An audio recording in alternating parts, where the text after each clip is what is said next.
Hey, how's it going? So, as I'm recording this, I am a bit under the weather.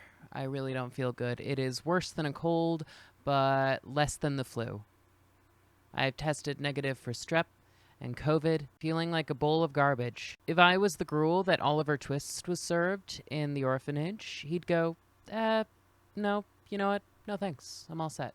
So I wanted to do more videos after my long gay-ass cowboy video, which is really good and you should go watch. But that video took 4 months and 2 jobs to write, and I decided I wanted to do something that was a little more simple, a little more cinema low effort, if you will.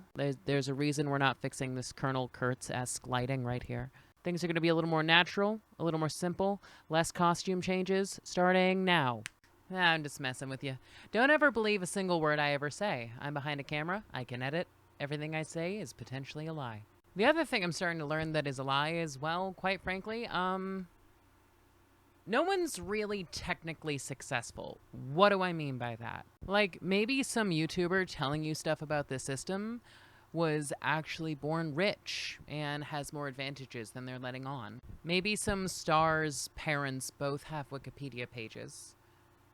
And I mean in the sense that they both have Wikipedia pages because they're in the industry, not in the sense that Woody Harrelson's dad has a Wikipedia page because, well, Google it. Do I still look okay?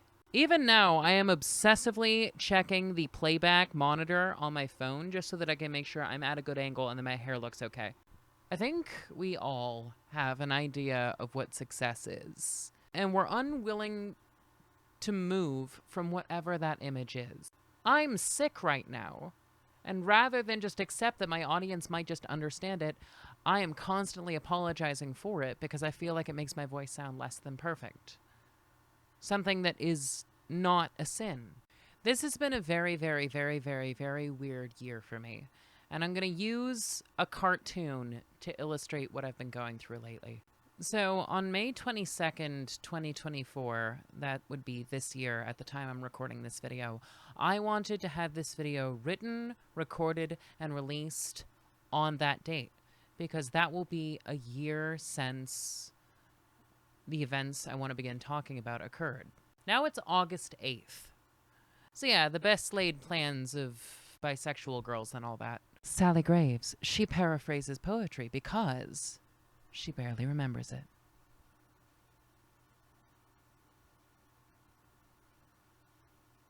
Editing Sally, just use the best wink. So I started it a lot later than I thought I would, so we're just going to do it here and now. Simpler with fewer frills in this sort of frantic CJ the X style.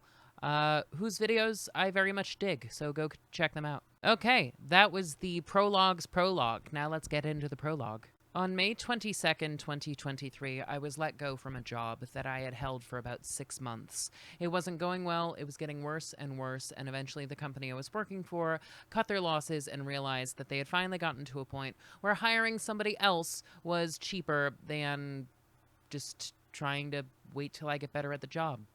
Oh, I haven't even told you the funniest part. You know what I used to do? I was a travel agent. Yes, me. It was during this time that I was introduced to a cartoon called The Venture Brothers. I was introduced to it in kind of the saddest way ever, around the time that it was canceled. Now, I had been introduced to it prior, because in approximately, I want to say 2018 or so, that's when it was canceled. So the same way I was fired from my job kind of reminded me of how my favorite show of all time, several years prior to this, in 2018, also got fired. But when shows get fired, it's called getting canceled. That's right. The Venture Brothers got canceled. And I don't mean, like, in this modern sense that it got, like, canceled for transphobia. Even though there is some in there. I love this show, but it's not perfect. It was canceled because Warner Brothers decided that it was costing way too much, and rather than spend a lot of money on a work of art that really deserved as much time and money as the creative process needed, they decided to just axe it to, I don't know. I don't know how businesses work, and honestly, I don't think they do. Welcome to the Tired Commie Show. I want more orange juice. What does Venture Brothers have to do with me getting let go from my job? Well, I fell into that comfort show like a pit of comfort. Again, we're shooting from the hip here and my aim is terrible. So I really fell into that comfort show and just kind of laid in bed and cried and just wondered what I was going to do. I felt really embarrassed because I had been let go from my job. So I found comfort in watching a show that, despite it getting more or less fired from the network it ran on for really almost 20 years, I found solace in the fact that I was watching a show that also got fired. I started watching the show again and again and again. I got obsessed with cosplaying Dr. Girlfriend, which is not going to happen anytime soon. She is way in line behind my #1 cosplay goal, Poison Ivy from the Cramps. Like, half the reason I bought myself a Gretsch Electromatic. There's one over there. You don't get to see it yet. I'm so tired. So as soon as I rewatched the show many times, I started then taking in a bunch of video essays written about the show and a bunch of channels that dedicate their time to talking about it. Some of the YouTube media I took in about the Venture Brothers includes a video by Shannon Strucci, a video by Jack Saint, lots and lots of videos by Billy Smolder, Your Guide to the Ventureverse, and one particular video by a YouTuber named Steak Bentley. All the videos I'm mentioning will be linked down below. I'm giving a special shout out to Steak Bentley because I really like their video. I actually asked them to be in this video and they said no, and they said it very politely. So I want to thank them for that and give them a special shout out. Quite frankly, Steak Bentley is one of the reasons I decided to make videos of my own, including that long bisexual cowboy video that I'm sure you have all seen countless times. Yeah? Huh? That's right. Please go watch it more. I worked so hard on it. The overarching theme of all those YouTube videos, as well as the theme of Venture Brothers, as well as the theme of my life, I mean our lives, life in general, it's failure. The theme is failure. I promise this isn't going to be a depressing video. I could talk about this show endlessly. And I could take it in so many different directions. I could talk about how Hank and Dean reminded me of my sheltered childhood, and how growing up I felt like I could not relate to or be like any other kid no matter how hard I tried. Oh, what's the matter? My tongue keeps getting caught in the mouth slit. Don't stick it in the slit then. I can't help it. It's maddening. Hank, aren't you just a little ashamed of your ignorance? Like just a little? Yeah, constantly. My pants are on fire! Oh, no, dude, stop wailing on my junk! Throw water on it! No way! That's what started this! I could talk about Dr. Girlfriend and my weird relationship with femininity, being girl. I could talk about Dr. Girlfriend and my weird relationship with femininity. Can I ask you a question? Yes, I belong in here. I just have a deep voice. I could talk about, I don't know, Fantoma trying to start a band. Testing the sound again. But no, I'm going to talk about one character in particular whose name is a number. And that is Henchman 21. All right, I'm going to very quickly take you through the character arc of Henchman 21. Lots of spoilers. This is your warning. Turn back now. Watch this show. It's very much worth it. And here we go. Henchman 21 was born Gary Fisher. Once upon a time, Gary Fisher went on a field trip with the rest of his class to Washington, D.C., where he was supposed to present the American flag to Senator Ben Nighthorse Campbell. He was then kidnapped by the Monarch's henchmen for some plot that isn't relevant. Who's the Monarch? The Monarch is a butterfly-themed supervillain with two goals: fuck and marry his wife, Dr. Girlfriend, later turned Dr. Mrs. the Monarch, and kill, or menace, Dr. Thaddeus Venture, aka Dr. Venture, aka Rusty Venture, aka T.S. Venture, aka James Urbaniak, just fanning the flames of my love for him. Dr. Venture is the main focus of the show. However, the main focus of this video is going to be more on the other side of the coin, for you see, Dr. Venture is part of the hero class, more or less, even though he's not that great of a person. And Gary Fisher is part of the villains, even though he's not a bad person, really. So Gary Fisher gets kidnapped. The Monarch goes, kill him, we don't need him. But he actually gets taken in by the Monarch's henchmen, and one henchman in particular, one that would go on to be his best friend and sort of mentor, Henchman 24. So henchmen in media throughout various genres, be it sci-fi or superhero or G.I. Joe or whatever, they all die. They're faceless masses, and they can just die for the purposes of the story. So it's pretty miraculous that Henchman 21 and Henchman 24 never die. They walk into battle zones, they come across Henchman Eviscerator Brock Samson, and miraculously, even though all the other Monarch henchmen keep dying, they don't die. Until Henchman 24 dies. Like, one of the last things we see in Season 3 is a car explodes. Henchman 24 gets ripped apart in this explosion, and Henchman 21 catches his flaming skull. When we resume the story in Season 4, we get cut back to Gary yelling, "No, no," as he's holding the burning skull of his best friend. So now, the one person in his life who has provided him with stability and support is dead. He is more or less on his own, because the Monarch doesn't care. The Monarch, even at most points, didn't really remember or know who Henchman 24 was. So now, with his friend dead, all he has in life is his job, so he decides to become great at it. And he does. He becomes an expert. He kind of becomes better at being a villain than the villain he works under. He turns his body into a killing machine. Okay, I still have not been able to find that fan from the last video. And like Charles Bronson in Death Wish, or Bobby Jack from the film of the same name, he goes on a revenge kick. He's got a list of possible suspects because he thinks the explosion that 24 died in wasn't an accident. He thinks someone set out to kill his best friend. So he goes on his ride of retribution, and he goes scorched earth on all the potential suspects. Well, not so much scorched earth as stepping on someone's lawn.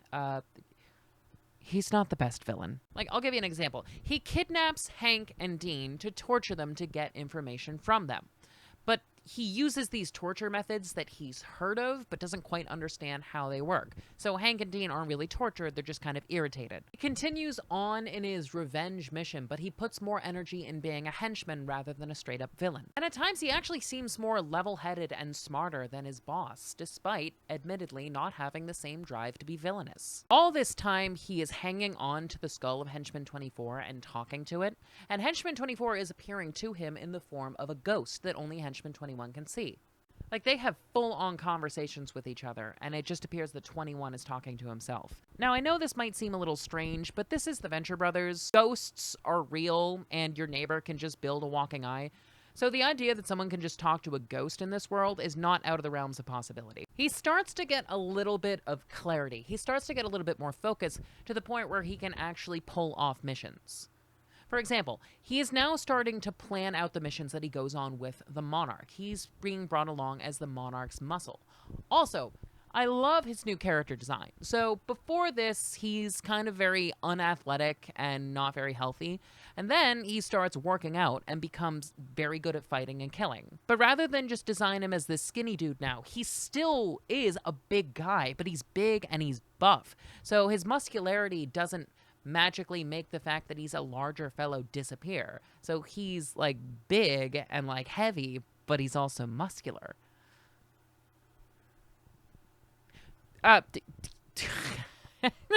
This allows him to get into a fight with Brock Samson, who he tries to fight with earlier in the show, and it goes embarrassingly bad for him.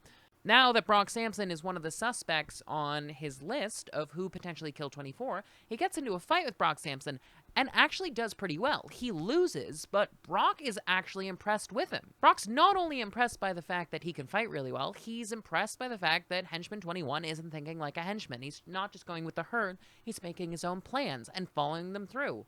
It's like watching someone who has been playing checkers for years and years and years and just kind of doing it because they feel like, it's there and let's just do it. But then they get introduced to the game of chess, realize that it's more complicated and more fulfilling. And then you get to see this person go, why the hell was I wasting my time with checkers all these years? The end of season 4 comes along. Gary tries to bury 24, literally and figuratively. He doesn't want to be talking to this like ghost guy anymore, and he's starting to slowly come to terms with the fact that 24 is not only dead, but he's dead because Henchman 21 was a coward. It was his idea to hide in the car, which exploded and killed his friend. So he wants to avenge his friend, not just by finding his murderer, but also by becoming a better henchman. So the end of season 4 is happening, Operation Prom's going down, and then Dr. Orpheus, who's just, I love you, man, comes across Henchman 21 and goes, "Oh, you're talking to a ghost. I'm a necromancer. Let me talk to him." And then in a few seconds, Henchman 21 realizes there is no ghost. Henchman 24 is just a hallucination. One brought on by guilt and grief. And in a moment that's actually kind of both very sad and very funny and awkward, he has a breakdown. He realizes that his friend is dead and he's not coming back. He could become the best henchman in the world, but nothing will fix the fact that his friend is dead. So he stops being a henchman. He decides to ditch the evil life entirely and become a superhero. But he's really, really bad at it and almost gets himself and a bunch of people killed. So he becomes no one. He becomes this sort of like anti-hero hanging around on the Venture Brothers compound, just kind of wandering from place to place, living in the bushes and the trees. He's kind of like Rambo in one of the Rocky movies. Until Sergeant Hatred, another former bad guy, asks him for help getting Dr. Venture back, who was kidnapped by the Monarch. They sneak back into the Monarch's giant floating cocoon, which is his big ship headquarters thing. And then he kills the ones that he's fairly certain are the ones who actually killed Henchman 24. And there's some evidence in the show that proves he's correct. These are probably the people who murdered his best friend. And we're trying to kill him in the process. Shooting from the hip. Then he inadvertently ends up killing a bunch of other henchmen in a way that's just really complicated to explain. The cocoon explodes. So then, tail between his legs, he goes back to the Monarch, and Doctor misses the Monarch, who he had like an awkward like thing with, like a little fling, and then like he had a crush on her for years and years and years, but then realized he was sick of both of them because he thought they were both kind of toxic people, which they are, because they're villains. In their new house in New Jersey, it's a whole thing. And then goes from being a henchman to a sidekick. It puts him in more of a support role. Not only can he now go on solo missions successfully, but he can improvise. And then, in Season 7, he is given the opportunity to become a level 10 villain, the top of his field. And he turns it down. Because he now knows for certain that that is not what he wants. All he wants to do is be a sidekick for his best friend and help him with his passions. He realizes he doesn't want to be a leader. He wants to be a teammate. And he's rewarded for it. I'm getting a little choked up because you see this guy go from bumbling buffoon, kind of this like side character, to a little more fleshed out, more funny, to tragic, to badass, to tragic again, to being self-actualized. He finds out what he wants, and he gets it. Also, he's really hot. So, let's do some parallels to my life and dive deep into some Sally lore. Well, not that deep, quite frankly. I don't want any of you freaks knowing anything about me. Part 1. Henchman 21 grows up a huge dork. Hi. Part 2. Henchman 21 grows up a typical teen. How do I phrase this? In high school, I was the most popular, unpopular kid. And Gary's clearly implied to be this sort of outsider dork. He's into sci-fi, cult movies. He's really into weird music. And that's a lot of what I was into as well. He's not apologetic about what he loves, and he's willing to talk about it with anyone. So maybe he's not super typical or popular, but he grows up typical enough to be seen as a normal person when he's kidnapped by the Monarch's henchmen. He's mistaken to be a United States Senator. What is more typical than that? How normal of a person do you have to be to then start working for the government? So I used to work for the government. Okay, look, I was a college kid and I thought, you know what would really look great for jobs? Having an internship on my resume. So to anyone watching this who I could give advice to, never do an internship. Like, maybe in high school it'll show, you're a real go-getter. But, like, if you're a college kid and your next step is having a job, don't do an internship.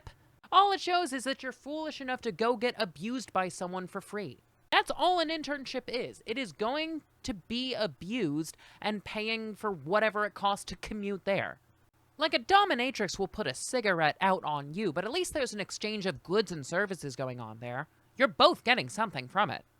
Internships solely exist so that lower-level management can pawn off their busy work to a child who isn't old enough to know what financial abuse is. On the outside, I was a normal, upstanding member of society. But on the inside, I was having my first emotionally brutal sapphic experience, in which I pinned all my hopes and dreams on someone who just strung me along. And despite seeing how much I was falling for them, decided to keep things going for as long as they could despite having no interest in me whatsoever, and then cutting me off from the community I was a part of after we stopped dating, if you could call it dating. And after I had no community of queer folks, I then had to start hanging out with straight people, which is fine, but I had to keep pretending I was one of them. This video has a happy ending, I promise. So I know I seem like the kind of girl who was always, I don't know, walking around at cons and swinging around a yaoi paddle. And if you got this impression of me based on my last video, again, please go watch it. Or just, I don't know, what's more bisexual woman than shipping two men together who the creator definitely did not intend for them to be together. Look, my point is this, and I'm not kidding. When you get grown up, you get told by your parents, society, your church, whatever, that you have to be a certain way. I promise you, you don't. You're going to get shunted in a certain direction because they're going to say, oh, this is the holy or right way to go, or this is the smart way to go, financially speaking. You're going to suffer no matter what you do. So at least try to pick a path in which you suffer less. I wanted to be a theater major in college, but I let people talk me out of it because there wasn't any financial stability in it. So I became a communications major. Oh, yeah, because that's full to the tits with financial opportunities that'll allow you to be rich. And no matter what you do, a job is always going to suck. In some way. And some jobs will suck a lot more than others do.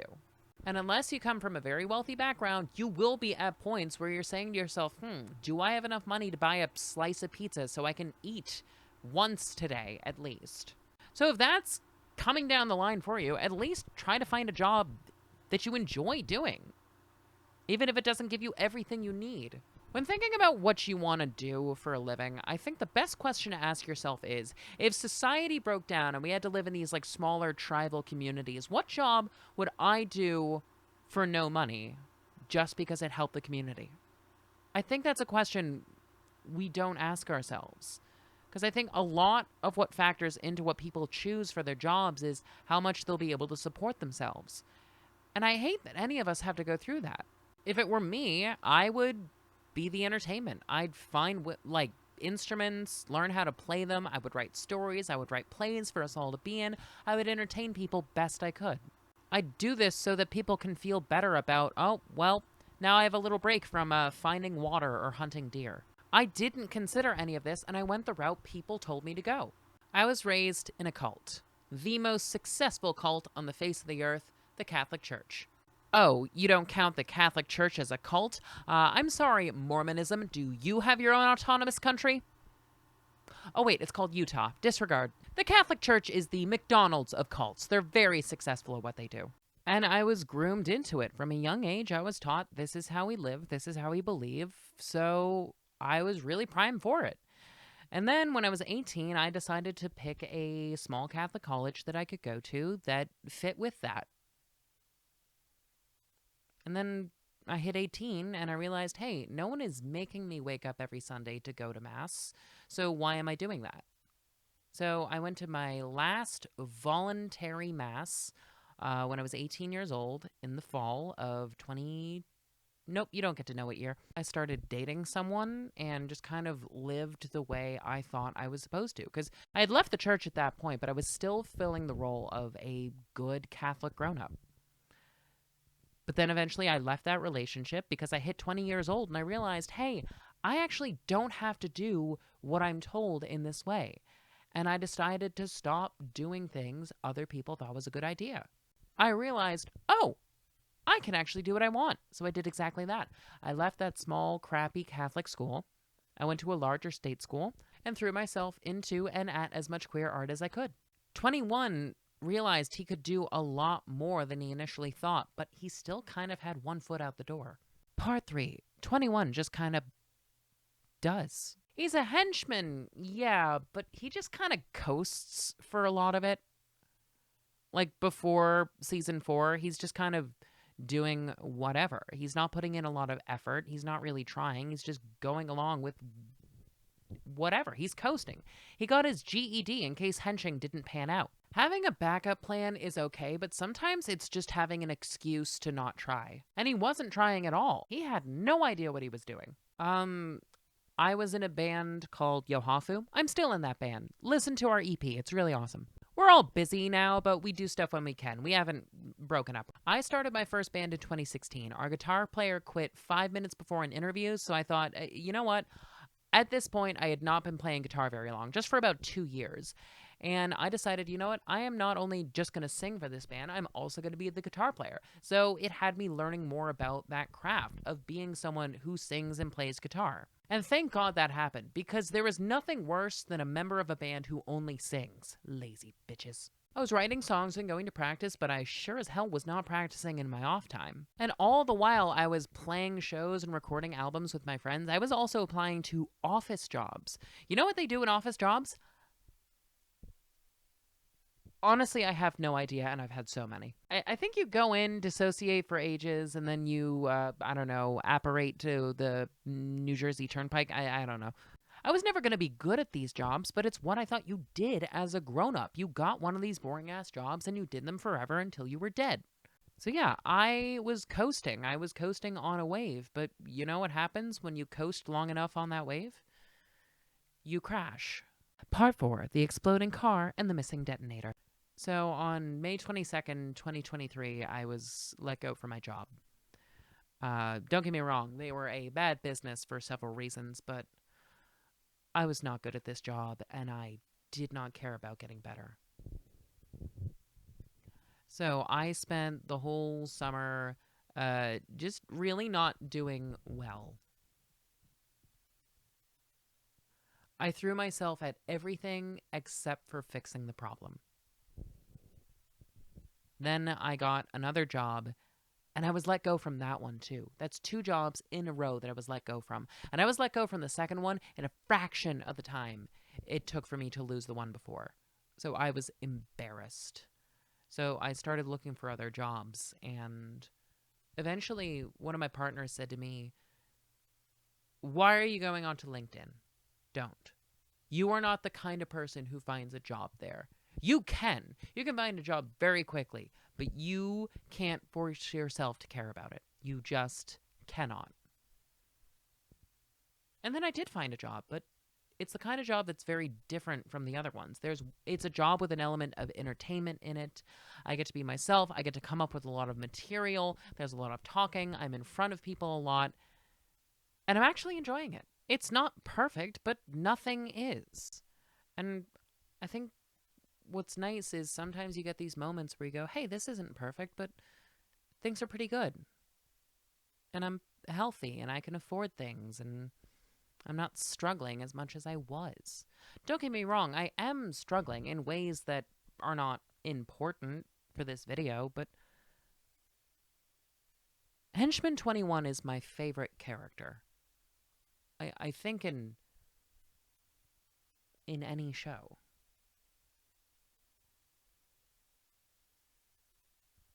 Look, there's that whole hero's journey circle or whatever, but I don't buy it. Yeah, that's the archetype of how these hero legends used to go, but the thing about life is it doesn't really lend itself to a story because life, the pacing is awful. It's really long. You're in one position for a long-ass time. There's no enjoyment. You won't have any stories, or you won't always feel like you're learning something. It's just going to be the thing you're doing to survive. And that's the thing, is a lot of life is just surviving. And I think sometimes I feel as though I'm doing the worst when I'm not living a life that is inherently entertaining. Because I'm one of those look at me theater kids. So I do find myself needing the attention of others. And like, there's this line from Community where there's this person, there's this character called Starburns who shaved his sideburns into the shape of stars. And they're following him because he's a suspect in a crime, but they're like, he hasn't done anything yet. I think interesting people don't resort to shaving shapes into their facial hair. And honestly, life isn't always all that interesting, and sometimes you're better off for it. Henchman 21 loved the aesthetics of being awesome. But he wasn't always good at being awesome. There were huge amounts of his character where he's just kind of, I don't know, there.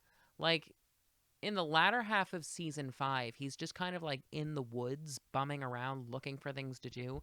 He doesn't have a weapon. He has a stick that he holds like a rifle, and it's kind of lame. And then he really gets to express himself as a villain with the Monarch when he becomes the Monarch's singular henchman. But even that's not always that exciting. He has to go do the grunt work too. And then eventually he gets up as high of a rank as a henchman possibly could. He becomes the sidekick. But I'm not going to lie to you and say this is a meritocracy, and if you keep working hard, all your dreams will come true. At best, if you keep working very hard, things will happen. When I made that video essay about Tombstone, I thought, great, we're going to keep going and going and going, and the next one's going to come out right now. But there's been a lot of other factors in my life that have kept that from happening. It's why I haven't started a Patreon yet. I would love to. I would love to start a Patreon and have people just pay for this kind of stuff and make a living doing that. But the reason I haven't made it is I'm not ready to do this consistently, and I feel like I would be cheating you by not having things consistently being worked on. Venture Brothers is my favorite show ever. Because not only is it about failure, but it's a show about failure that is enjoyable, that's fun, and it's funny. The show got canceled. They had to take seasons worth of material that they were ready to stretch out and be these longer stories and condense it down into a 90-minute movie. And the first time I saw the movie, it was really disappointing. But then I looked into it and I thought to myself, you know what? They had just enough time. And like they were promised more seasons to make this show. But they had just enough time to do one movie, condense it into this one story, and it's not perfect. But you know what it is? It's incredible. It is a great movie for the people who watched the show, for the people who got invested into it. And it's kind of like, I don't know. It's like finding out that something happened to your friend suddenly and unexpectedly. And you're lucky enough to be able to say goodbye to them. Sometimes I feel like a fake. And I didn't get into this show until after it was canceled. Someone told me about it. I watched it, and then I realized, what a shame. And the more I learned about the show and like the fandom and like how much effort it went into making it, because it's mostly just two guys working on it. Granted, it's not just those two guys, but they... Jackson Public and Doc Hammer are the driving forces of that show, and I just kind of ended up feeling bad for them. Like, they're great artists who got to do what they loved. This was their just reason for being for so long, for like 20 years. And then it was just taken away from them. They were promised more. And then Warner Brothers was as evil as Warner Brothers is and robbed them. There are shows that were filmed exclusively for HBO Max or whatever it's calling itself now that now are not available on HBO Max. I used to go to sleep every single night with Venture Brothers on in the background. It is now, last I checked, no longer on HBO Max. And if it is, it's kind of buried and I can't find it. But all that's left there is the movie Radiant is the Blood of the Baboon Heart, which is essentially the last episode of that show. And it just seems kind of cruel. It's almost as if only the headstone of the Venture Brothers is there. All that work, and it was ripped away from them. But, Doc Hammer and Jackson Public in the commentary said that they would continue to make art. They would continue to create things. And honestly, I hope they do. If there's some off chance that Hammer or Public are watching this right now, I just want to say thank you. Thank you for everything you did. Thank you for the comfort it gave me. Thank you for the inspiration it gave me. You don't deserve anything. Don't get me wrong. Sometimes you are perfect. You do exactly what you have to. You do exactly what you're supposed to. You can be a good person and still get fucked.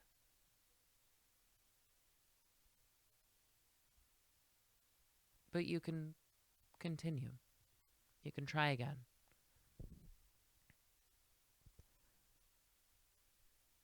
I made a really great video essay.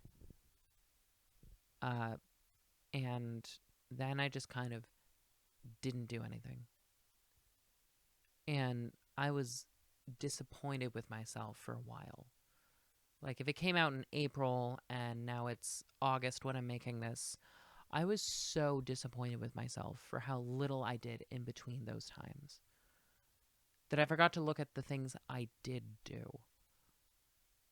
I am doing so much better now than I was a year ago. You know what I hadn't done a year ago? Made a video essay.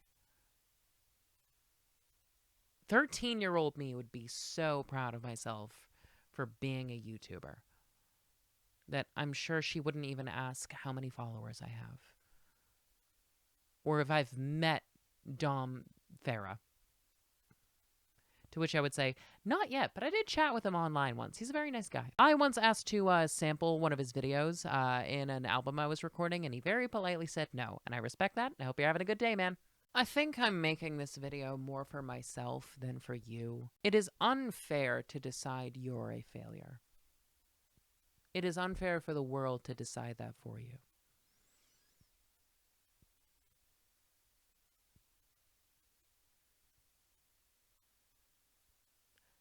And I think what's really nice about failing at your goals is sometimes you come across an outcome that you never expected that gives you an amount of joy you never thought was possible.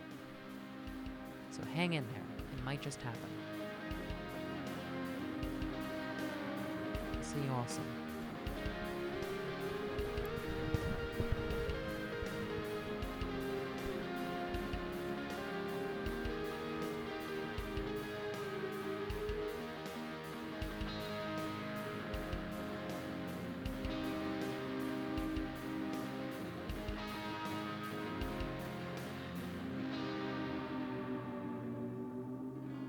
Don't give up until you drink from the silver cup. Never know until you try. Oh God, I am so sick.